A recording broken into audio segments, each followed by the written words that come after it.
আসসালামু আলাইকুম গাইজ, আমি এখন আছি মতলব নিউ হোস্টেলের পেছনে।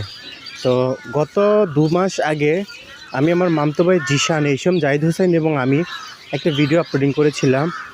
মোটামুটি অনেকেই ভিডিওটা দেখছেন যে এখানে মতলব নিউ হোস্টেলের পেছন দিয়ে যে একটা রাস্তা গেছে, ঠিক রাস্তার পাশেই এমন একটা ময়লার স্তূপ, মানে এখান দিয়ে যাওয়ার সময় বমি চলে আসে। মানে নাক মুখ কীভাবে যে আটকে রাখবো সেটা ভাবতে পারি না। তো মতলবের যাবতীয় ময়লা যা আছে সব এইখানে এবং এইখানে এনে ফেলা হয়। প্রকৃতির ভারসাম্য এরকমভাবে নষ্ট হচ্ছে, আমরা নিজেরাই প্রকৃতির ভারসাম্য নষ্ট করছি। তো গাইজ, আমি এটাই বলতে চাই, আমরা তো অনেক দায়িত্বশীল ব্যক্তি আছি আমাদের মতলবে, তাহলে আমাদের মতলবটা এভাবে নোংরা কেন পড়ে আছে? এটা কিন্তু একসময় পুরনো হস্টেল ছিল, আর ওই যে জায়গাটা দেখতে পাচ্ছেন এটা নিউ হোস্টেলের মাঠ।